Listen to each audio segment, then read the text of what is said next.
Well, we are happy to be here today at the Cuisine podcast, the day before Earth Day, so my favorite holiday.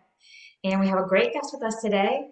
Cyd is here with us to talk about, she's an author and she does some really cool classes, done a bunch of podcasts, but I want to hear a little bit more about her personal story first. So, Cyd, please walk us through what's been going on in your world and how you got to be an author and a podcaster and these classes on inflammation and all these great things that you're doing. Thanks, Erin. Thanks for having me today. It's such a pleasure to be here. So, my journey started back in the late 80s when my husband and I visited some vegetarian friends, and we thought, wow, we're going to have a vegetarian dinner. How exciting. This was back in the 80s. And so, we discovered that their reasons for that were because of animal welfare, and we love animals too. So, we kind of dove into vegetarianism at that time. And then a few years later, we progressed to veganism. And then a few years after that, we went on to whole food plant-based living, which we've been doing for many, many years now. And along the line, I became very interested in the science behind why a plant-based diet is so beneficial. I was not thinking about my health initially. We did it for animal welfare. But in our mid 30s, we were at the time, and now I'm about to turn 70. And I'm so glad that we found this way of living back when we did, because I just shudder to think, based on my family history, of where I would be right now if we had not uh, decided to adopt this. And I'm fortunate that my husband was right along with me with this. So we were kind of in the same boat as we progressed. So along the way, too, I discovered that I wanted to start teaching this to other people. It's so important. So I actually owned an art and frame store, a couple of them, for many years where we did custom framing. And I would have people come into my shop at night and I would do classes there for them. And that was back in the 90s. And then one thing led to another. And about 5 years ago, I wrote a book, or the book released. And in fact, I'd like to tell you a little bit about that at the end. But it's just an Absolutely. amazing thing. Yeah.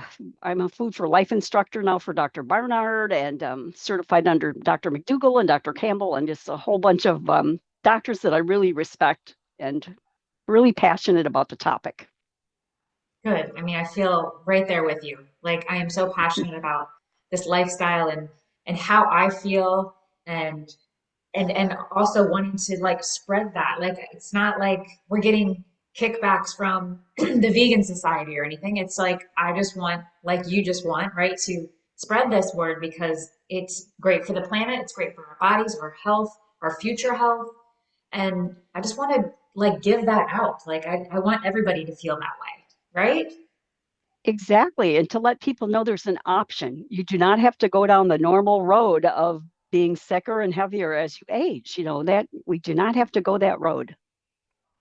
Yeah, and look at Yeah. you thriving and doing all these things and just turned 70. I mean, you are a walking billboard for what a plant-based, whole food plant-based lifestyle is. Mm.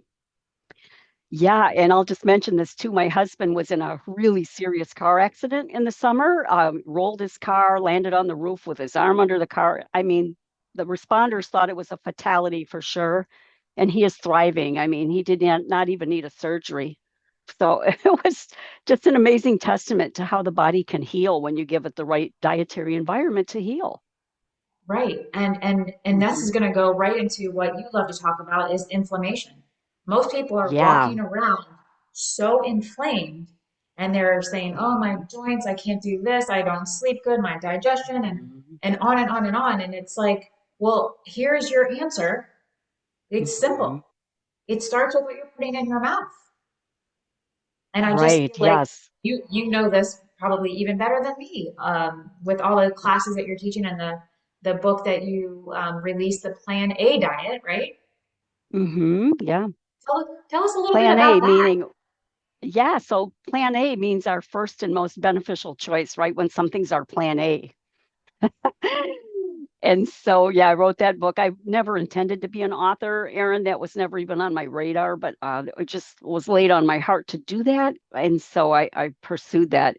But the inflammation class is something I developed years ago for our local college. And I actually offered whole class on inflammation there at the college, but what we're going to talk today is just about sugars, refined sugars, why they're so inflammatory. You'd be surprised at why they are inflammatory and how much damage they can do to our systems. And then I've got a few product examples to show because I also just developed a label reading class. So I threw in a few slides from there to show how people can ascertain how much sugar is in this product, at a glance. They'll be able to know. Well, yeah, tell us a little bit more about the sugars because I feel like some people might know that sugar is bad, like obviously, but tell us a little bit more that you can that maybe will enlighten people a little bit and get them away from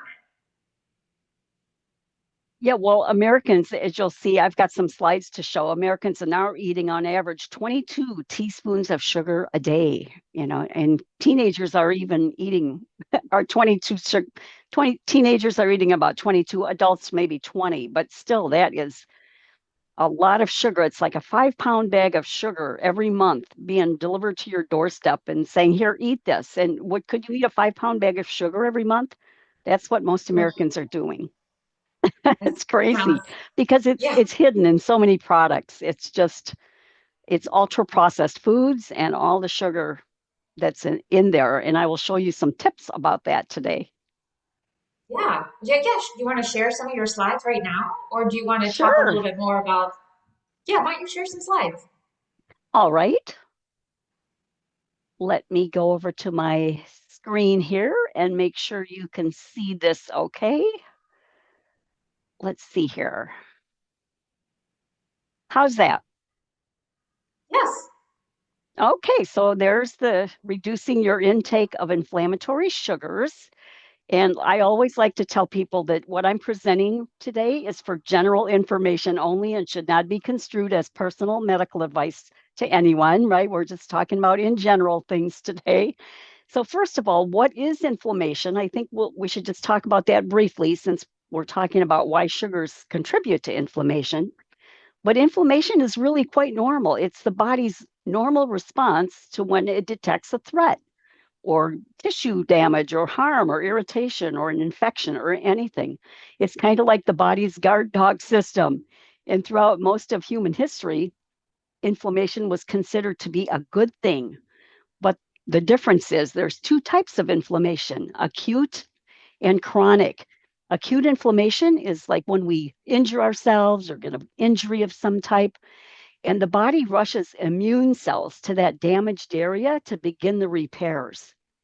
That's when pain and redness and swelling, if you've ever injured your hand or your toe or your knee or whatever, it gets hot and red and painful. In fact, the word inflammation comes from the Latin word inflammare, which means to set on fire. So, acute inflammation is typically very localized, and it's a response to a specific injury, and it's aimed at solving a problem. But chronic inflammation, on the other hand, also called metabolic inflammation, is the body's way of protecting us against something that's continually lurking there. It's not like an injury, it's something lurking in our body that should not be there. And so the immune system goes on high alert because that threat is always there. And it's sending immune cells into our system to try to counteract that threat. So it is those activated immune cells that always stay activated that result in persistent, systematic, and chronic low grade levels of inflammation. And that plays a part in so many of our chronic diseases. So inflammation is a double edged sword. It's really designed to be protective and heal us when necessary. But when inflammation overstays its welcome, then it's no longer protective. It's actually damaging our system. It's like we're red hot and swollen internally all over. There's no nerve endings in our blood vessels, which is why we don't realize when a lot of inflammation is happening there. So most people associate arthritis as the most common thing with inflammation, but it's really a culprit in almost every one of our chronic conditions, including many of our top killers like cancer and diabetes and lung diseases and brain disorders. Now, several things can contribute to chronic inflammation, including all of the things that I've got listed on this slide. even having high LDL or bacteria, even chronic stress and poor sleep. All of those can contribute to inflammation because the body is sensing some type of threat as a result of these things.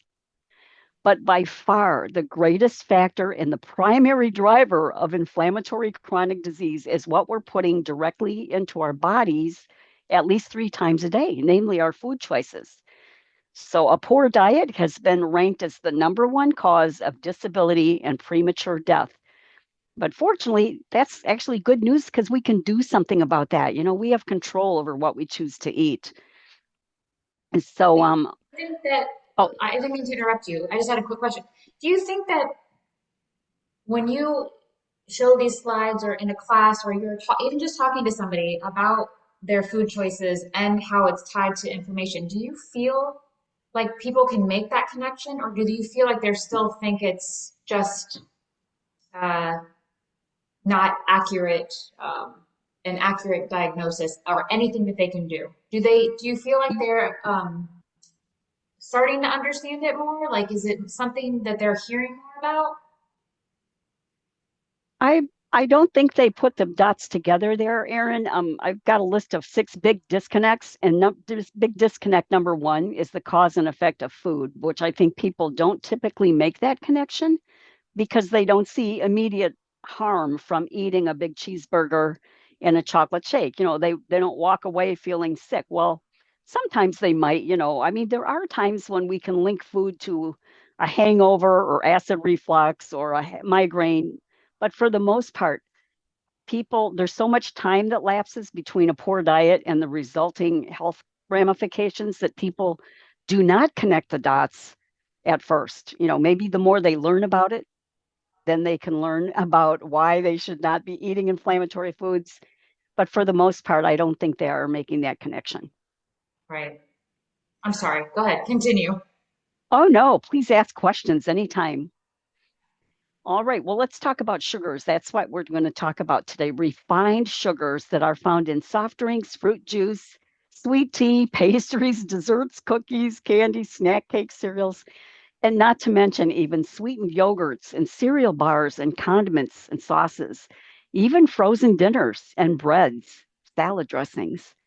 So, refined sugar is a highly inflammatory food because the fiber and the beneficial nutrients have been removed, which causes spikes and dips in our glucose energy levels. So, maybe people have experienced that where they eat a high sweet dessert and then they feel a crash afterwards. That's that spike and dip going on. So, other reasons why sugars are inflammatory, and I'll go through these rather quickly, is sugars stimulate the production of something called free fatty acids, which circulate through our bloodstream and they trigger both insulin resistance and inflammation in the skeletal system, the liver, and even those protective endothelial cells that line our arteries. Sugar also triggers the release of inflammatory molecules called cytokine cells or cytokines. Cytokines are very inflammatory cells which activate that immune system that we talked about, and they contribute to low grade inflammation. Just 40 grams of sugar a day, which is basically 1 can of pop, can lead to an increase in those inflammatory markers. Let's talk about other reasons sugars are inflammatory. They can lead to the excess production of something called AGEs, advanced glycation end products. And these are harmful compounds that form whenever sugar uh, in our bloodstream combines with protein or fat. And that's a process called glycation. So, advanced glycation end products. And these AGEs can form inside of our body, but they're also in some of the foods we eat. And they harm our cells, they promote oxidative stress, and they contribute to that inflammation as well. Sugar can also contribute to leaky gut. Maybe your audience has heard about that, also known as intestinal permeability. That's where the lining of our small intestine becomes damaged, and that allows toxins and bacteria and undigested food particles to leak through the lining and get into our bloodstream. That alone, imagine that happening. Your body sees that as a big threat and triggers inflammatory reactions to that. And it takes a long time to heal leaky gut. It's not a quick fix. You really have to change your diet. You really have to do a couple of things and also stay consistent with that change to help leaky gut for sure and like IBS and all those things. But people just want, give me the pill at the doctor's, give me that Yeah. prescription. They don't really know Hmm. that they can heal a lot of what we're talking about here, especially the sugars, by changing your diet. Hmm. Exactly. Yeah, it's not a quick fix. It's a lifetime commitment to eating the right foods. And also, sugars can help prevent leaky gut from healing. And not only that, but sugars can really disrupt the gut microbiome because they feed yeast and they feed unhealthy gut bacteria. And so they do affect the whole gut, not just leaky gut, but other issues as well. It's also associated with an increased levels of triglycerides, as well as liver toxicity and fatty liver disease, which is on the rise. Fatty liver disease is really on the rise, not in adults, but in children too, which is very sad. And then even depression, a study released last year looked at 18,000 adults and found that 100 grams of added sugar a day correlated with a 28% higher prevalence of depression. So that that it sounds like a lot of sugar, but that would equal about 100 grams of sugar equals about 21 teaspoons, which sounds like a lot until you think that a grande caramel macchiato has 33 grams of sugar. So if you think 21 teaspoons of sugar sounds like a lot, and it is, just think of a caramel macchiato has 33, and people are drinking those all the time. So Right. anyway, Well, wait, and then not to add on top of that, when we go out to eat, the SOS diet I call it is the sugar, the oil, and the salt. So sugar being the first one. That's what a lot of restaurants will hide in the food because guess what? It tastes better, right? With more oil, oh, more sugar, and more salt, right? It's going to keep us coming back for more. It has that really rich flavor. And we think, oh, we're eating something so healthy, but do you have any idea how much sugar is in your salad dressing mm, or that pasta with that cream sauce? You don't think, oh, there wouldn't be any sugar in that, but there is a lot of sugar and a lot of hidden oils and salt. So we're just because we exactly. think we're eating something healthy and we're eating out, we have no idea behind the scenes what goes on in that kitchen to get that to our plate, Right. how detrimental that can be, especially in the sugars. So it's Absolutely. easy to Hmm. get to that number on a daily basis without even acknowledging it. Right. Exactly. Yep. And the last thing that I'll mention here that contributes, why sugar contributes to inflammation is because it's one of the biggest contributors to weight gain. In diets that are rich in added sugars, leads to excess weight, and having that excess body weight is definitely linked to inflammation because our own fat tissues release those inflammatory cytokine cells that I mentioned. So even if you're, even losing weight would be really, really good for reducing inflammation. We know that for a number of reasons, but sugar is just one of them. So as you can see, refined sugars are inflammatory for a number of reasons. And now I'll just share a few label reading tips with you, if I may, Yes, on how you please. can tell. Yeah, so I took this from the label reading course that I just developed, and these are just a few slides, but let's take a look.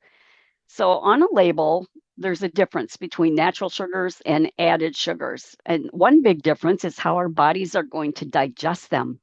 So foods with natural sugars like fruit or raisins, dried fruits, even certain vegetables can be included. All of those natural sugars contain fiber, which means our bodies can digest the accompanying sugars more slowly, and then our blood sugar levels aren't going to spike. But the added sugars, and here's just a few examples of how sugar might look on a label. And this is just a few of them. Anything ending in ose, glucose, fructose, agave, barley, brown sugar. High fructose corn syrup to me is one of the worst. It should always be avoided. I mean, and I go in depth about that in the label reading course, but this is just a brief way of how sugars could look on a label, added sugars. And that's what we're concerned about is the added sugars.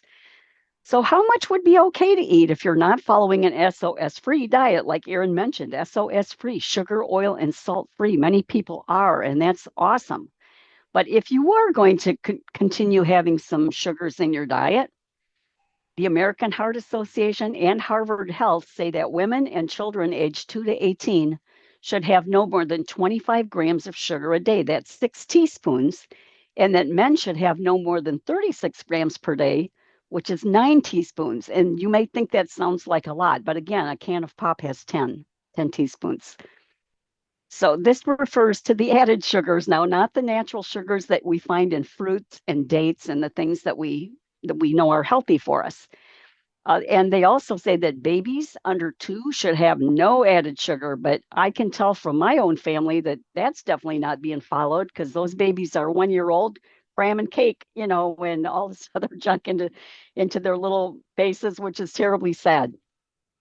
And so in reality, American adults, young adults, and children are consuming about 20 teaspoons of sugar a day. Again, that's 60 pounds a year. That's that 5 pounds of sugar a month. And if for those of us that aren't eating sugar, that means somebody else is eating that much more because that's an average amount. And teens are getting about 22 teaspoons on average per day. So on an ingredient list, ingredients are listed in order by weight, listed with the beginning with the most predominant ingredient. I always have trouble explaining this, followed in descending order by the smaller amounts of other ingredients. That means that a food contains more of the ingredients at the start of the list and then smaller amounts of the ingredients at the end of the list. And oftentimes, because manufacturers don't want sugar being listed as the first ingredient, they'll add many forms of sugar so they can spread it out. So this is a label from a low-fat breakfast cereal, and you'll see here that they've added 12 different types of sugars in order to avoid sugar being listed number 1, although it's still listed as number 2 here. So they didn't get that away with it that much, but it's so you just really have to know what's on the label. Now here's Wow, how we can tell there's a how lot of sugar in that. there are, and some of them, even if it's a healthy sugar like blackstrap molasses, you see they're listed at the end. It's still an added sweetener in this cereal, so it counts. Right, So on a label, there's 4 grams of sugar in 1 teaspoon. So if you want to know how much sugar is in a product, you find the grams of sugar listed there in the nutrition facts box, and you divide it by 4. So this is a case of Pepsi. And you can see on the label there by the blue arrow that this a can of Pepsi has 41 grams of added sugar. So that 41 divided by 4 is roughly 10. So this can of pop has 10 teaspoons of sugar. And this is for a 12-ounce can. If you were to have a 20-ounce bottle of pop, you'd be getting over 17 teaspoons of sugar. And then we can tell by the ingredient list, I've got it highlighted there at the bottom, that high fructose corn syrup and or refined sugar are in this product, both of which are inflammatory sugars that we definitely want to avoid. Now, again, natural sugars, like if you're looking at a cereal that has dried fruit or dates or bananas or apples or raisins, those would all be listed in total sugars. You see right there above where it says added sugars, you see total sugars. So right, sometimes those might be different because the natural sugars would be included in the total sugars. right. But we always want to look at total sugars, I mean added sugars, and then we want to read the ingredient list to see what the source of the sugars are. Now here's Smucker's natural jelly, right?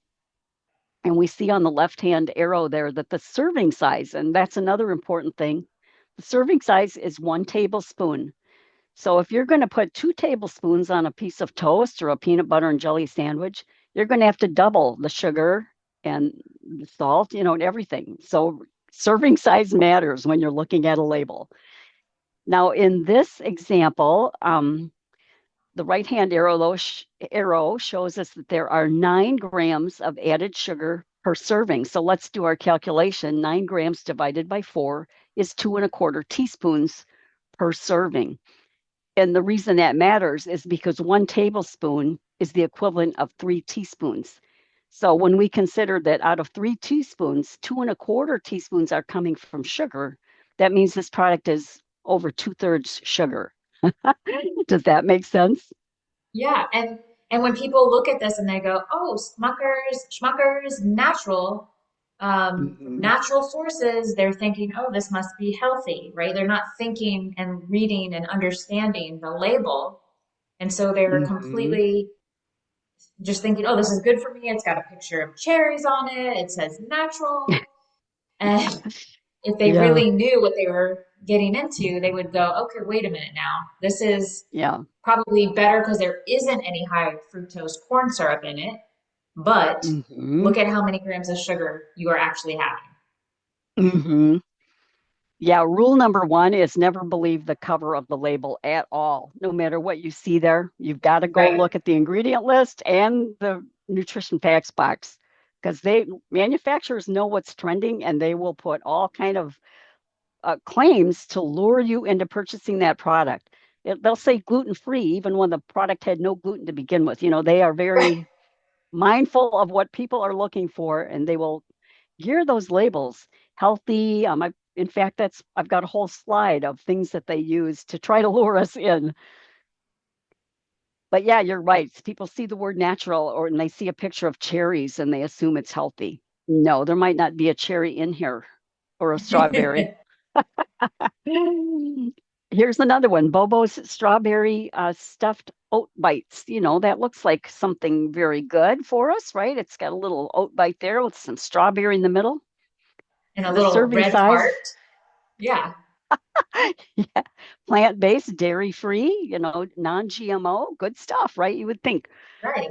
And it is. I mean, I'm not telling anyone what to buy or not buy. I just want you to be informed about what you're buying. Let me make that clear. I'm not telling you not to Right. buy Bobos, but just to know what Bobos are so you can make your own decision. So here at the top, we see that a serving size is one oat bite. And then if we look down at the last highlighted item there in yellow, it says includes 10 grams of added sugars. So let's do our calculation. 10 grams divided by 4 is 2.5 teaspoons, and that's per oat bite. So you could probably easily pop two of these in your mouth, right? If you're going to eat one oat bite, you're probably going to eat two. And so now you've got 5 teaspoons of sugar. And remember the limit that the American Heart Association says 6 teaspoons for women and children. So you've already pretty much almost maxed out your daily intake there with two oat bites. Right. And so in the label class, we also talk about fat and sodium. That's why those other things are highlighted there, but we're just talking about sugar for today. Right. What do you think Let's move. about what do you think about monk fruit?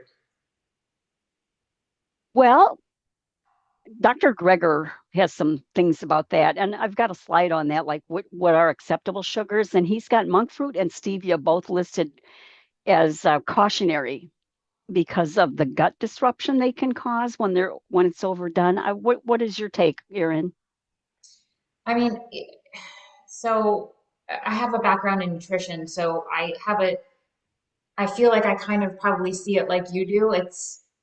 I think it's better than having high fructose corn syrup or just, regular white table sugar, right? Like it is definitely Mm-hmm. better.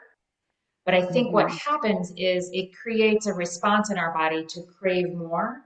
And you got to be careful of that, right? Because it's very sweet, just like stevia, very sweet. But you have to be Mm-hmm. careful to not overdo it because of the gut health issue it can cause. Um, Mm-hmm. but at least I feel like it's still better than high fructose corn syrup. I just would advise people to try not to use it very often, but like maybe a little bit in a coffee or something because it's a better choice. Do you Yeah, feel the same way? I do. Yeah.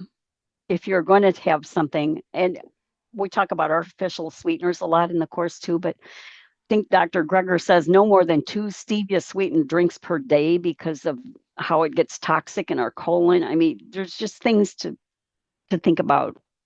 Yeah. But I agree with you. It's better than some of the other things out there for sure. And And I'm many curious, doctors say like, it's.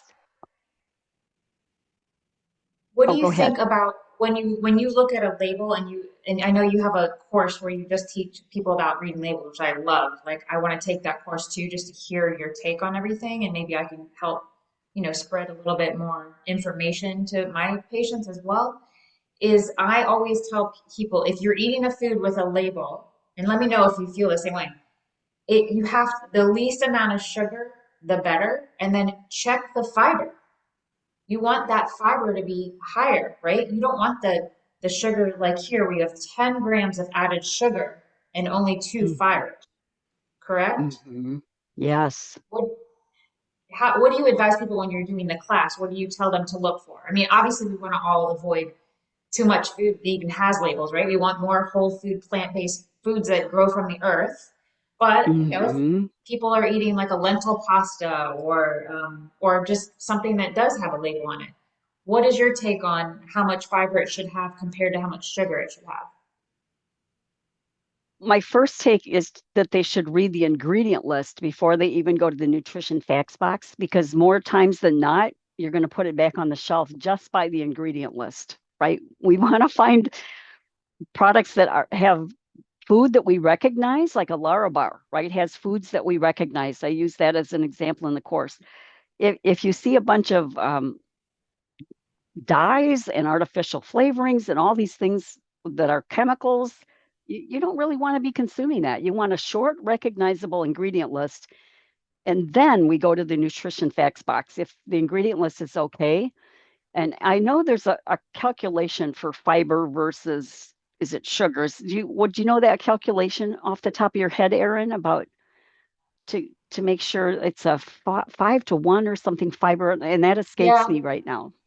I think it is 5 to 1. I advise my patients that you always want to be under 10 grams of sugar on any label. But again, you're right about going to to the list of ingredients because A, you have to be able to pronounce that, and B, if you can't pronounce it, how do you think your body is going to digest it? It doesn't know what it is, right? It's a chemical. Hmm. It's some kind of um, processed ingredient that if you can't read it and this is attached to this, how do we know what to do with it? Where does it go, right? Like if it Hmm. doesn't provide us with a nutrient, right? Nutrient dense food, our body knows what to do with.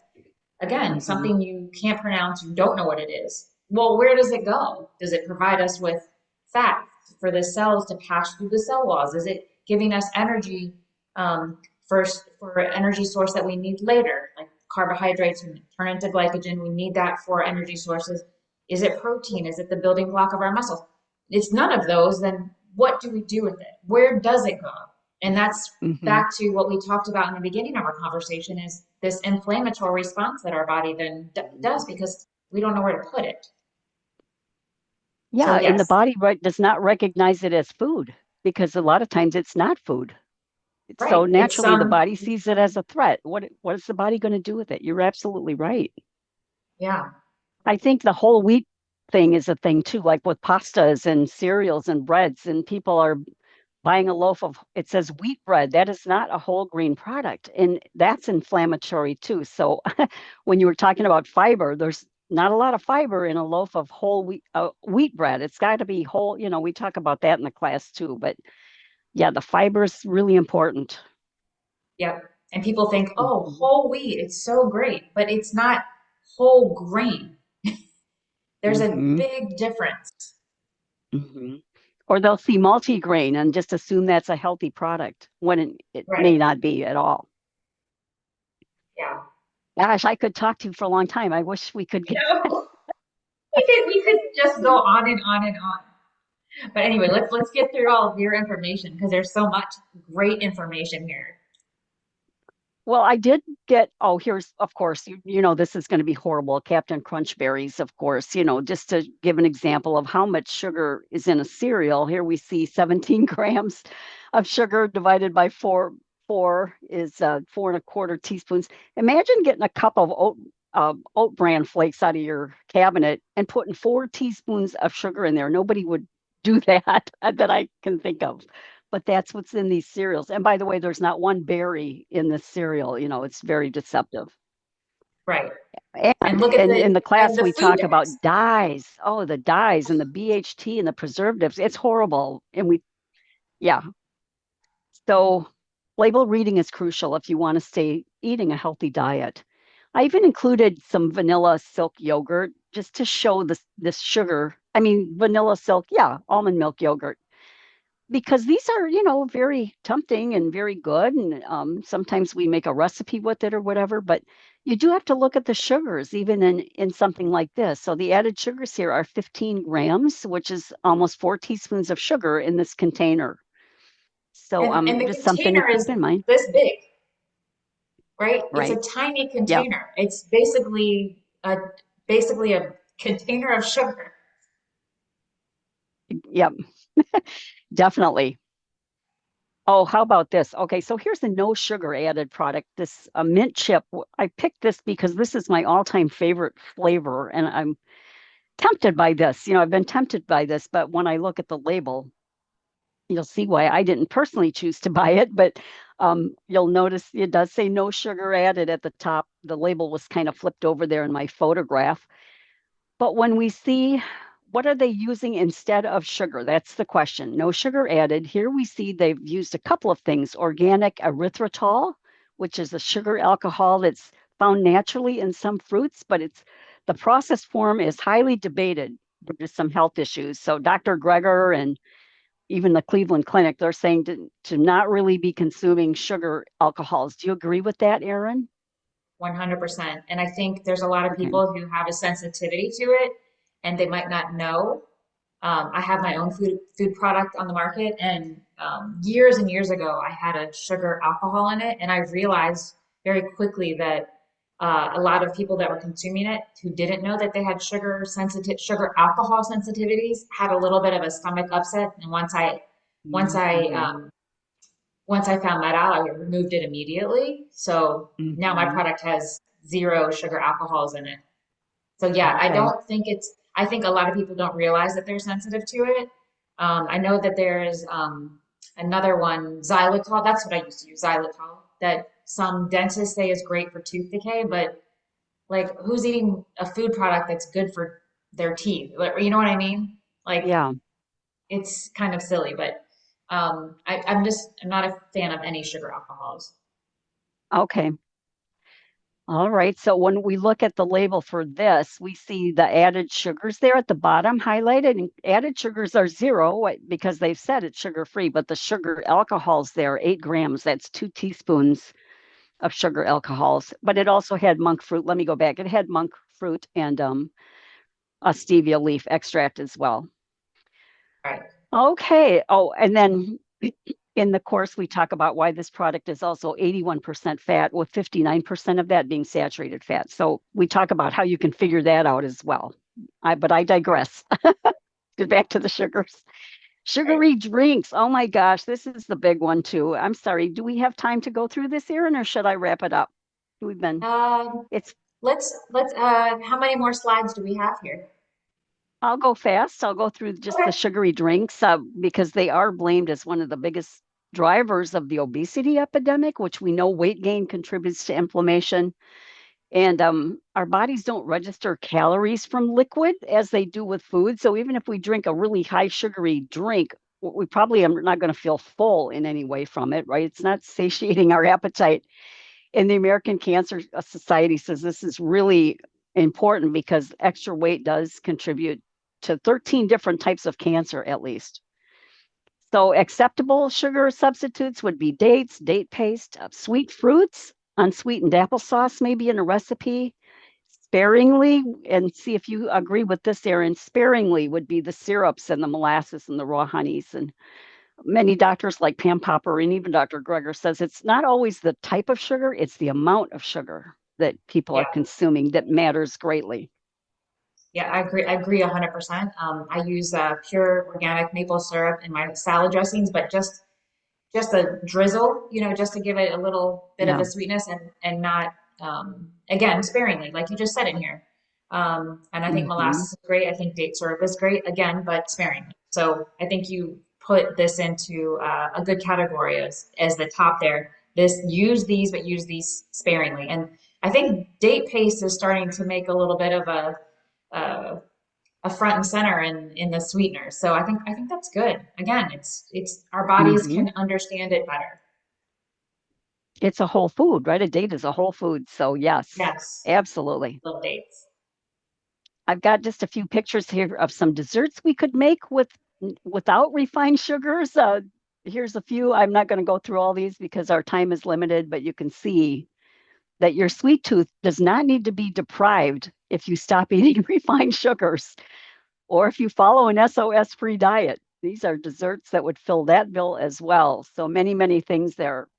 So swap out the sodas. You could try seltzer with fruit. I know, like last year, buy the fizzy water and add some flavored balsamic, like a peach flavored balsamic. Oh my gosh, I never thought that would be good. Putting a balsamic vinegar on ice in a seltzer water, but it is delicious. I was Whoa. shocked. Buy a plain yogurt if you want, put frozen berries in it, use vinegar and fruit-based vinaigrettes, swap the cereals out for oatmeal or stay to 4 grams or less of sugar. Is that what your tip is, Erin, for label reading uh, less than 10 grams? Always. Yeah. Watch out for condiments too, like barbecue sauce. Usually they're really Okay. high in sugar, even, ketchups and things. Replace Ketchup. jelly. I've got a, oh, I'm sorry. Go ahead.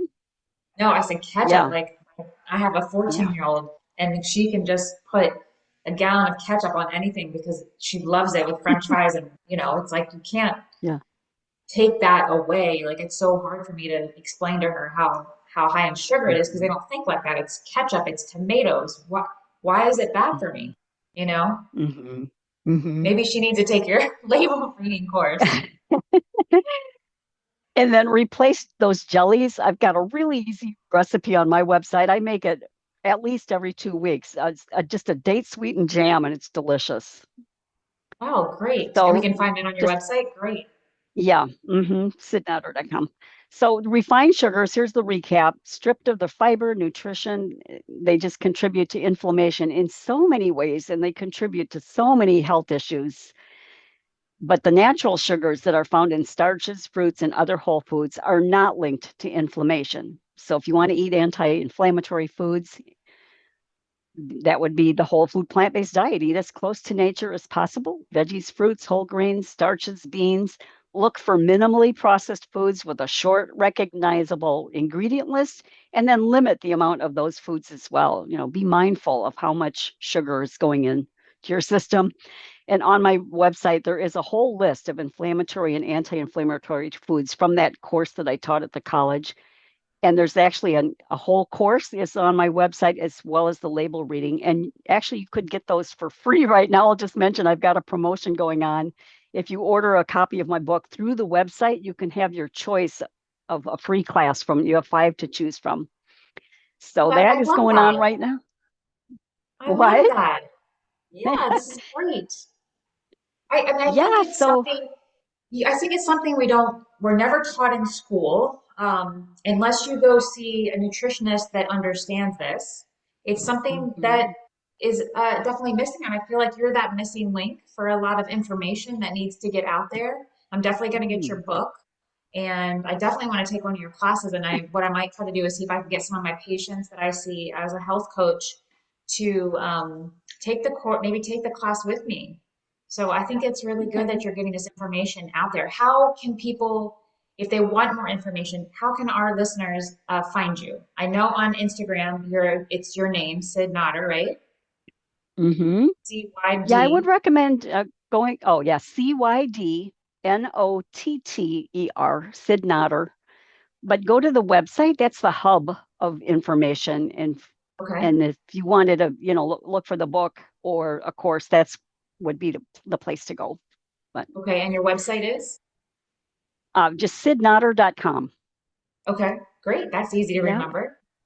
Good. What do you yeah. Or think you can. is it? Go ahead. Oh, I'm sorry. You could email me if you have a question. Cydnotter@cydnotter.com. Okay. Great. And Yeah. what do you think? Let's leave on this note. What is the number one thing that someone can do listening to this podcast right now that they could make a change in their diet where they didn't feel like it was something so extreme? What would be something small that you can leave us with to make a change? Are they eating the standard American diet already? Or are they eating plant-based already? I Because would that would say differ. I would say a good combination of both. I think a lot of Okay. people that I'm in contact with on a daily basis think they're doing well because they're out eating a salad. And I think what they're missing is what's in that dressing, what's in those things they sprinkle on top. I think they're missing that adds up to a lot of sugar, right?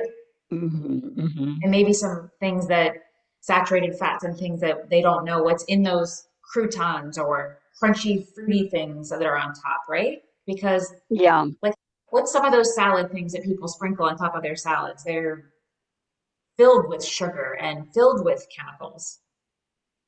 Yeah. You mean like those croutony type things or like a crouton type thing? I'm not sure. Like those salad kits come with all kind of toppings.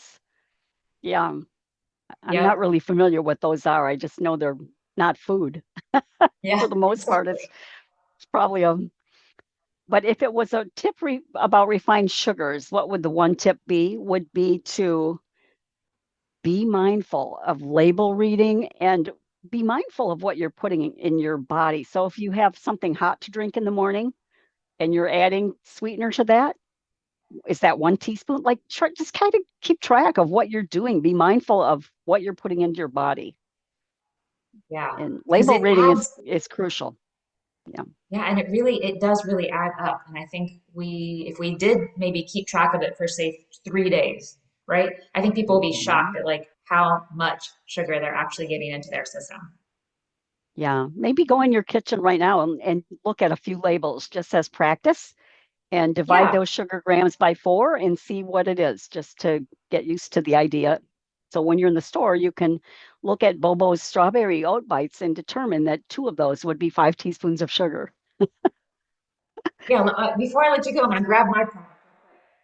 Let's see. Should have had a bag out just out of curiosity. What have you got? And definitely be sending you some of mine. This is my product. It's called Good Mood Foods. They're plant-based bites. Let's look at the ingredients are amazing. Obviously, 100% organic. But let's see the sugars to see how I add up in your eyes. So the sugar's less than 10, and the fibers are 3, and the serving size is 2.5 servings per bag. And I think there's 8 in here. So if the sugars are 8 grams. The protein is 8. So what is that? Two teaspoons for the whole bag, right? No. It's 8 grams of sugar per serving, or Yes. oh, But and that's the not serving counting size. is 2.5 servings per bag. Okay, So but that's what's a confusing. serving size consist of? Does it say how many bites are a serving size, or? It's 3 bites. Okay. Well, the big question is, what is the source of the sugar, right? What is the source of the? Organic maple syrup. Uh-huh. I believe I have some organic. Let's see. I think that's all I have in here as far as a sweetener is there might be some dates in here. Let's see, organic rolled oats, organic dark chocolate chips, so there could be a little bit of sugar in that. Mm-hmm. Um, Everything's organic. Oh, yes, there is a little bit of dates in here. So I was thinking there's some sugar from the dates, organic dates, of course, and then there's some sugar Mm-hmm. from the maple syrup. But the maple syrup is one of the last ingredients. I'm going to send you some of these too, so you can tell me what your thoughts are. But I mean, I designed them obviously to be a healthy snack, but have a Yeah. little bit of sweetness, so it was good for you. So what are Yeah. we're talking about? What 2 teaspoons maybe about? Was it 8? Did you say 8 grams of added There's yeah, sugar and on the there's label? Oh, 8. yeah. Okay. So yeah, 2 teaspoons of sugar per 3 bites, right? Three Yeah, pieces of, yeah. Again, it's the source of the sugar, right? It's right. the source of the sugar, which you've got dates there. Those are the acceptable natural sugars. Yep. So And just a little bit of now, maple syrup.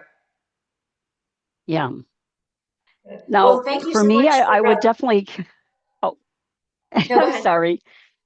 I would definitely count that toward my sugar intake for the day, or be mindful of it, even though those are very healthy sweeteners.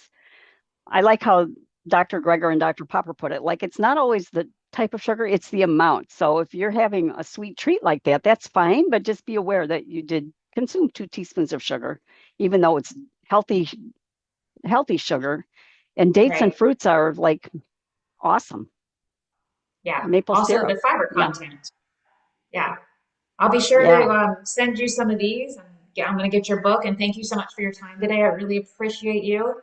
And I love that we got totally down the path of what I love to talk about, which is nutrition and how we can all help each other and help get the message out of making nutrition something that is attainable to everybody, and how you can make better choices. And I think that you are really providing us with some great information. I hope everybody goes to your website and gets your book, and let's have you on again. I love the fact that you had the label slides. I think this is really helpful. So thank you for your time, Mhm. and we will definitely have you on again. Thank you, Erin. You are so amazing yourself. I really enjoyed being here today and look forward to working with you again, perhaps. Yes, thank you so much. We'll talk Take soon. care.